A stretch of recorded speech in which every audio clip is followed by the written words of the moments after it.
Kamusta po sa inyong lahat? Ako po si Dr. Renato Bagani at ngayong araw, tatalakayin natin ang susunod na paksa, ang paggising ng Dwyer o Treasurer ng madaling araw ay hindi lang nakakabigo.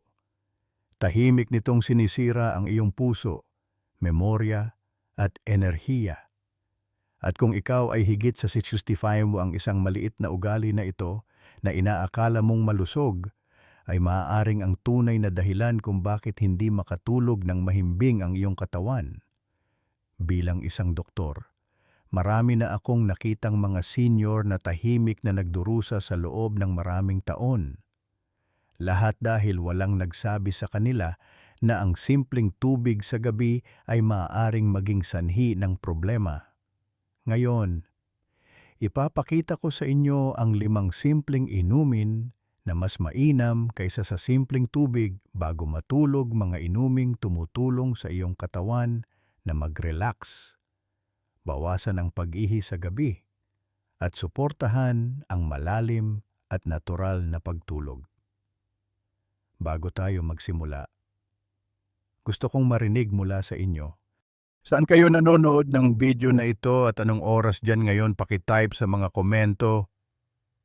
Binabasa ko ang bawat isa at nakakatulong ito na maramdaman kong mas konektado ako sa inyo.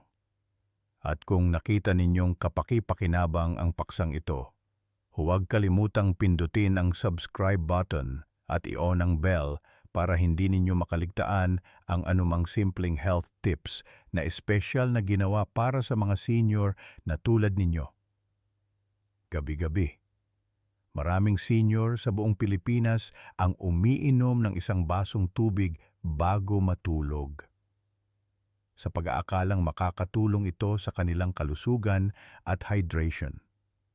Ngunit pagkatapos ng edad 60, hindi na gumagana sa parehong paraan ang ating mga katawan. At ang inosenteng ugali na ito ay maaaring tahimik na guluhin ang mismong tulog na kailangan ng iyong katawan. Ang simpleng tubig ay walang mga sustansya na sumusuporta sa nervous system. Hindi nito pinapainit ang iyong katawan. Hindi ito naglalaman ng magnesium, glycine o tryptophan, ang mga natural na compound na kailangan ng iyong utak para makapasok sa malalim at nagpapagaling na tulog. Pagkatapos ng 60, ang antidiuretic hormone ng iyong katawan, na tinatawag ding vasopressin, ay nagsisimulang bumaba, lalo na sa gabi. Nangangahulugan ito na hindi bumabagal ang trabaho ng iyong mga bato habang natutulog. Patuloy silang gumagawa ng ihi na parang araw. Ang iyong pantog ay nagiging mas sensitibo, nagpapadala ng mga signal sa utak kahit na hindi pa ito puno, at bigla na lang, nagigising ka ng turo PEM na nakatitig sa kisame. Ang sirang cycle ng pagtulog na ito ay nag-aalis ng iyong pagkakataon na makapasok sa malalim na yugto ng pahinga, ang yugto kung saan naghihilom ang iyong utak, nagre-reset ang iyong presyon ng dugo, at napoprotektahan ang iyong memorya. Sa paglipas ng panahon, humahantong ito sa mababang enerhiya, malabong pag-iisip, at maging sa hindi matatag na asukal sa dugo o pagbabago ng mood. At marami pa ring mga nakatatanda ang hindi napapansin ang tunay na dahilan sa likod nito. Ngunit narito ang magandang balita. Aking kaibigan, hindi mo kailangang ganap na tumigil sa pag-inom sa gabi. Kailangan mo lang pumili ng tamang uri ng inumin. Isang inumin na nagre-relax ng iyong mga nerbiyos, dahan-dahang sumusuporta sa hydration at hindi ginigising ang iyong pantog, at sa sandaling gawin mo ang maliit na pagbabagong ito, maaaring bumalik ang iyong tulog hindi sa pamamagitan ng puwersa kundi ng may biyaya, at magigising kang mas magaan ang pakiramdam, mas malinaw ang isip at mas nakapahinga, tulad ng nararapat na maramdaman ng iyong katawan. Inumin. Bilang 5. Mainit na unsweetened almond milk. Isang banayad na kasama sa pagtulog para sa mga senior sa maraming inumin bago matulog. Ang mainit na unsweetened almond milk ay namumukod tangi bilang isang malambot at nakakaginhawang lunas, lalo na para sa mga senior na naghahanap ng natural at walang patid na pagtulog.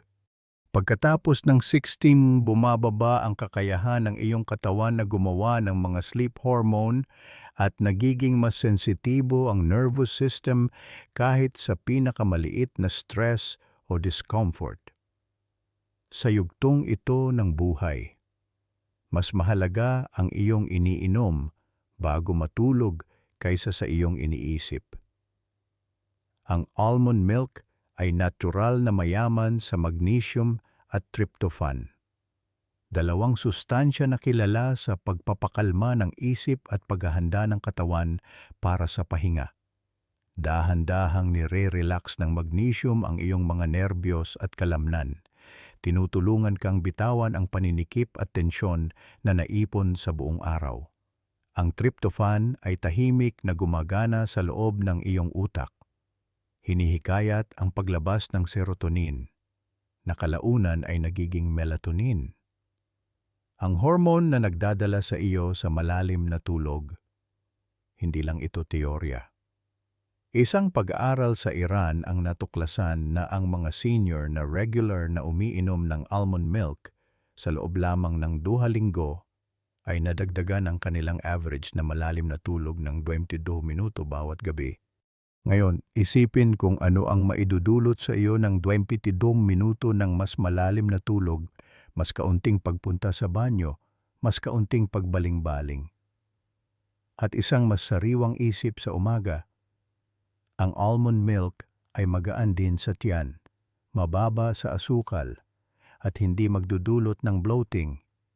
Isang karaniwang alalahanin para sa maraming nakatatandang manonood, lalo na sa mga may issue sa asukal sa dugo o panunaw. Para makuha ang pinakamahusay na epekto, painitin ang 120 hanggang 150 ml ng plain unsweetened almond milk mga 1 oras bago matulog. Maaari kang magdagdag ng isang maliit na kurot ng dalchini cinnamon upang suportahan ang sirkulasyon at dagdagan ang init, lalo na sa mas malamig na gabi. Mukha itong simpleng inumin. Ngunit ang maliit na ugali na ito ay maaaring magdala ng mapayapang pahinga kung saan nabigo ang mga sleeping pill. Subukan ito sa loob ng 3 gabi ng sunod-sunod. At kung maramdaman mo ang pagkakaiba sa iyong mga mata, iyong hininga, iyong enerhiya, ipaalam mo sa akin dahil minsan ang kailangan lang ng iyong katawan ay ang tamang uri ng pangangalaga na ibinigay sa tamang oras ng may pagmamahal. Inumin. Bilang 4, chamomile tea, isang banayad na bulaklak na tumutulong sa iyo na makatulog ng mahimbing sa gabi. Minsan, ang kailangan lang para patahimikin ang isang isipang nag-aalala ay isang maliit na tasa ng tsaa. Hindi para sa lasa, kundi para sa paraan nito na nagpapakalma ng puso. At sa lahat ng mga herbal na option, ang chamomile tea ay nakakuha ng tiwala ng mga nakatatanda sa buong mundo. Ito ay walang caffeine, banayad sa tiyan, at nagtataglay ng isang espesyal na compound na tinatawag na apigenin na may mahalagang papel sa iyong sleep cycle. Ang apigenin ay isang plant-based flavonoid na kumakapit sa mga GABA receptor sa iyong utak, ang parehong mga receptor na responsable sa pagpapakalma ng mga nerbiyos at pagbabawas ng pagkabalisa. Kapag naabot ito ng apigenin, tinutulungan nito ang iyong nervous system na natural na bumagal ng walang mga side effect ng mga sleeping pill. Ang iyong tibok ng puso ay humihinahon. Ang iyong mga iniisip ay bumabagal. At ang iyong katawan ay nagsisimulang lumipat sa rest mode. Isang klinikal na pag-aaral ang nagpakita na ang mga nasa hustong gulang na higit sa 65 na umiinom ng chamomile tea tuwing gabi sa loob lamang ng 2 linggo ay nakaranas ng 30% na pagbaba sa mga paggising sa gabi. Mas mabilis din silang nakatulog at nagulat na mas sariwa ang pakiramdam sa umaga nang hindi gumagamit ng anumang malakas na gamot o supplement. Upang subukan ito, kumuha ng isang tea bag ng pinatuyong chamomile at ibabad sa mainit na tubig sa loob ng mga 5 hanggang 7 minuto. Hayaang lumamig sa isang komportableng temperatura at inumin ito mga 45 minuto bago matulog. Iwasang magdagdag ng asukal o pulot, lalo na kung pinamamahalaan mo ang asukal sa dugo o mga issue sa panunaw. Kung gusto mo, isang hiwa ng sariwang luya o ilang patak ng vanilla essence ay maaaring magpaganda ng init at lasa. Ang simpleng tsaa na ito ay hindi isang magic cure, ngunit para sa maraming nakatatanda, ito ay nagiging isang tahimik na kasama sa kanilang bedtime routine. Subukan ito sa loob ng ilang gabi, lalo na kung madalas kang nakahiga sa kama na may hindi mapakaling isip o pusong ayaw huminahon. At kung mas malalim ang iyong tulog, isang beses ka na lang nagigising sa halip na 3, ibahagi mo ang iyong karanasan dahil ang iyong kwento ay maaaring makatulong sa ibang nakatatanda na muling matuklasan ang mapayapang tulog na akala nila ay nawala na. Inumin bilang 3, hinaluang mainit na tubig ng niyog diluted warm coconut water. Isang nakapapawing pagod na mineral drink para pakalmahin ang iyong pantog sa gabi.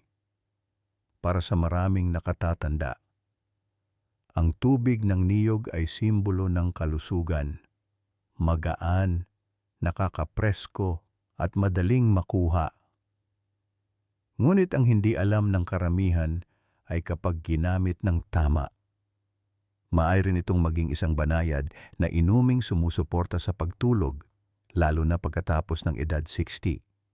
Sa loob ng bawat buko ay may balanse ng mga natural na mineral tulad ng potassium, magnesium, at sodium, na tahimik na sumusuporta sa panloob na ritmo ng iyong katawan. Ang mga mineral na ito ay tumutulong na bawasan ang hindi kinakailangang mga signal ng nerbiyos mula sa pantog, i-relax ang mga smooth muscle, at panatilihin ang electrolyte balance ng iyong katawan sa gabi. Mahalaga ito dahil kahit isang maliit na imbalance pagkatapos ng hapunan ay maaaring magdulot ng bladder spasms o maling pakiramdam ng pagkaihi habang natutulog.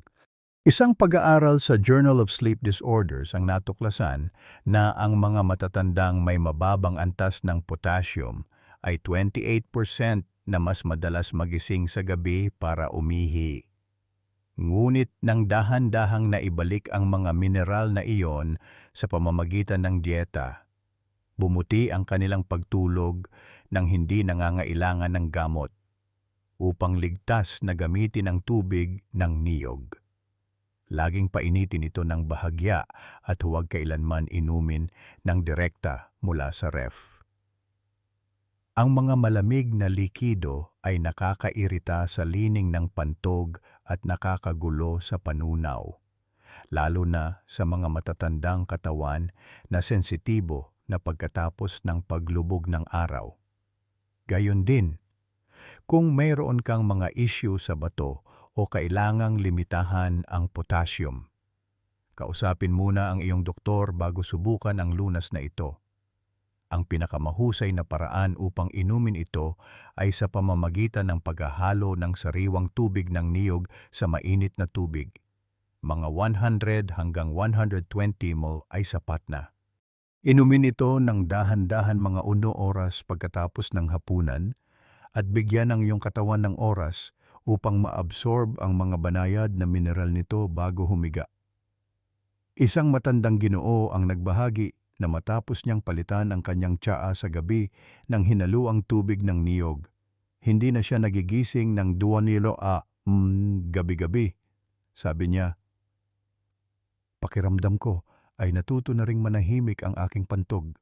Kaya kung ang iyong mga gabi ay madalas na nagugulo sa kabila ng kaunting pag-inom, marahil ang solusyon ay hindi mas kaunting tubig, kundi ang tamang uri ng tubig na may pag-iingat. Subukan ito sa loob ng 3 gabi at kung mas mahimbing ang iyong tulog, ibahagi ang iyong kwento dahil minsan ang kapayapaan ay nagsisimula sa isang simpleng baso. Inumin. Bilang 2 golden milk na may itim na paminta, isang nakapapawing pagod na inumin bago matulog para mapababa ang stress at suportahan ang malalim na tulog. Sa maraming tahanan, ang luyang dilaw turmeric ay kilala bilang isang nakapagpapagaling na pampalasa. Ngunit pagkatapos ng sidin ang luyang dilaw ay may isa pang tahimik na kapangyarihan, ang kakayahang pakalmahin ang iyong nervous system at ihanda ang iyong katawan para sa pagtulog kapag hinalo sa mainit na gatas at ininom sa tamang paraan. Ito ay nagiging tinatawag nating golden milk.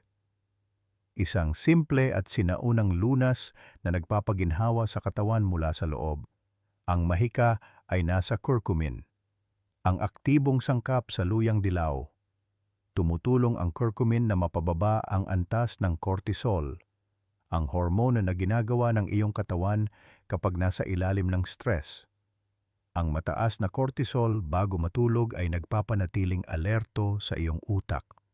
Mas mabilis ang tibok ng puso at hinaharangan ang paglabas ng melatonin, ang hormone na nagpapatulog sa iyo. Pinapahusay din ng curcumin ang aktibidad ng GABA sa utak na mahalaga para sa pagre-relax ng isip at pagpasok sa slow-wave sleep. Ngunit may isang problema, ang curcumin lamang ay hindi madaling ma-absorb ng katawan. Ito ang dahilan kung bakit nagdaragdag tayo ng isang kurot ng itim na paminta black pepper.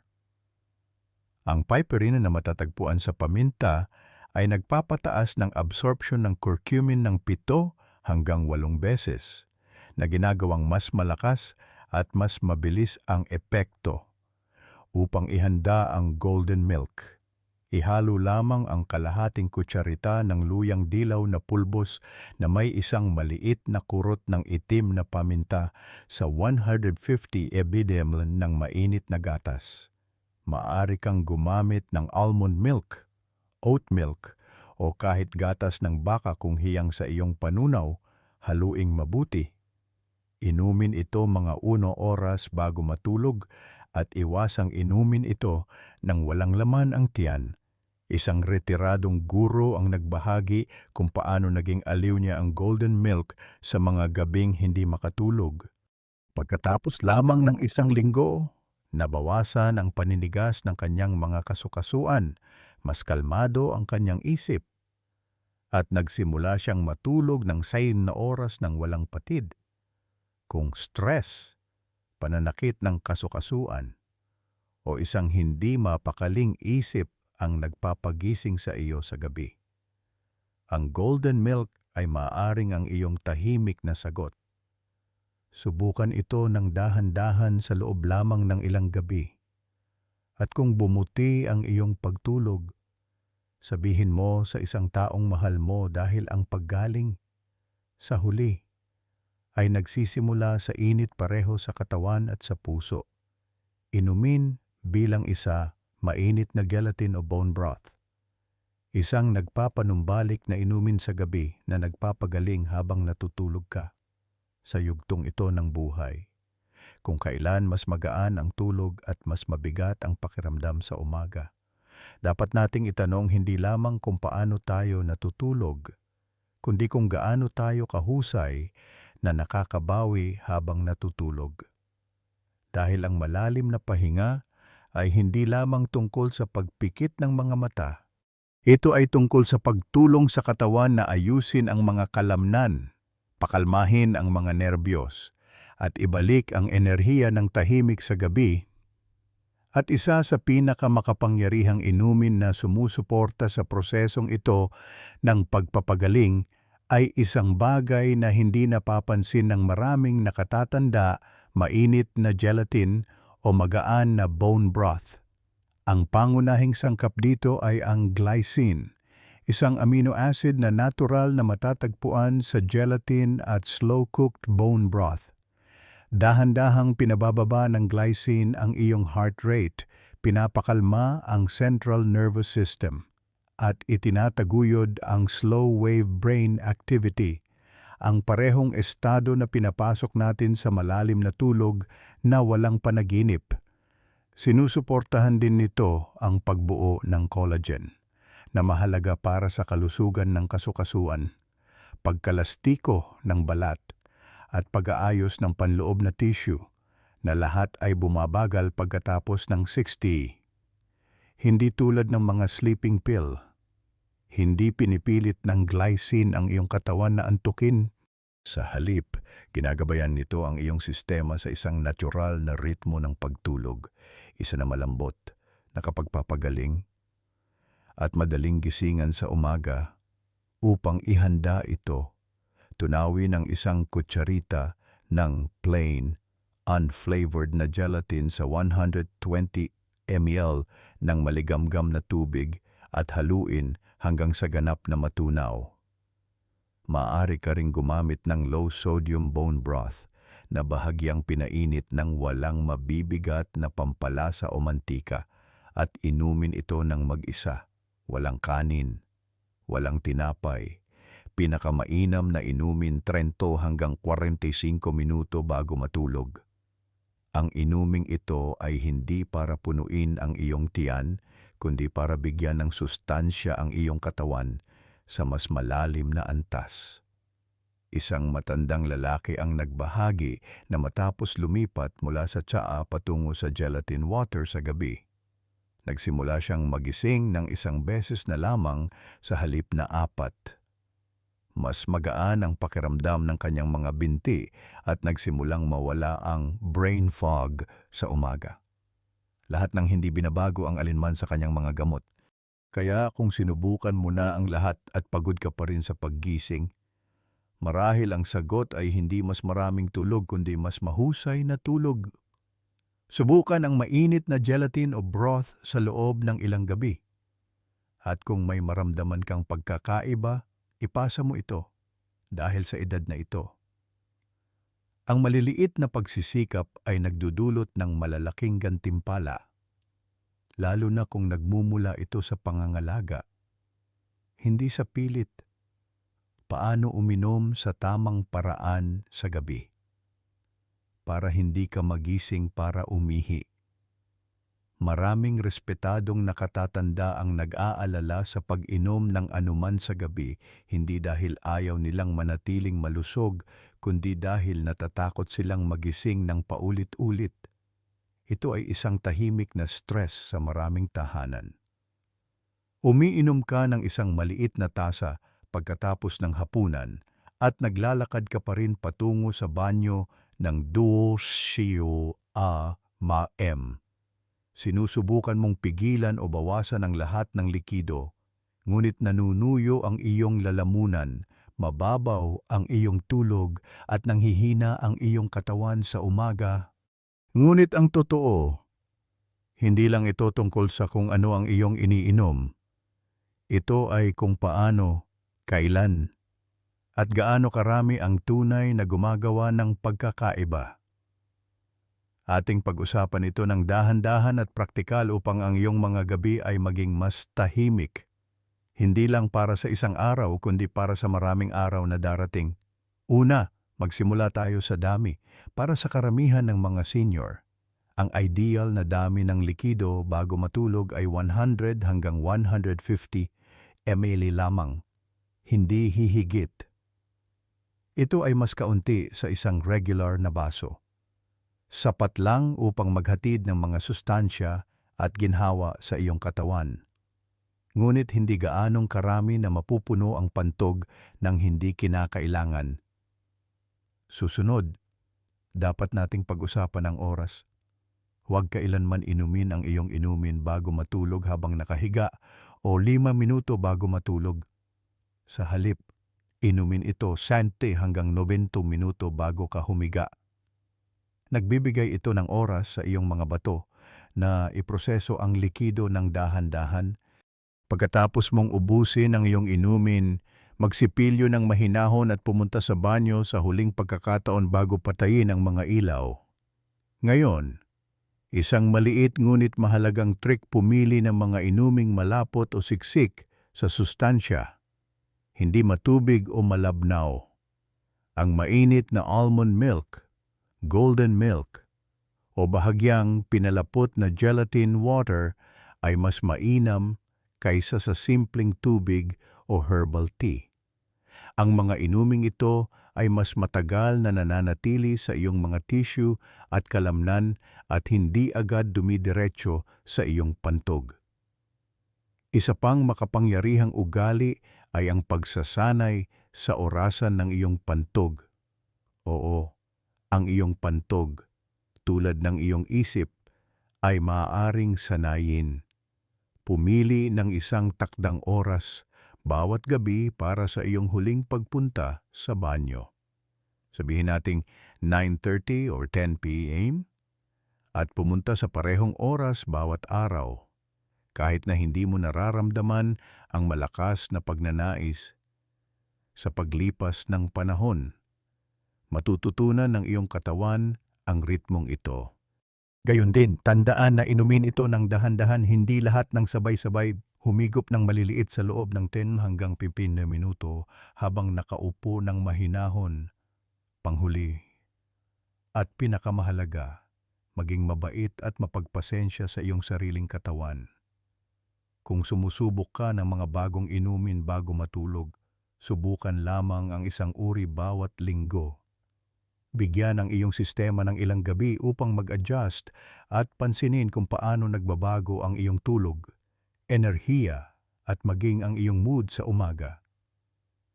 Hayaan ninyong ikwento ko sa inyo si Ravi G mula sa Jaipur.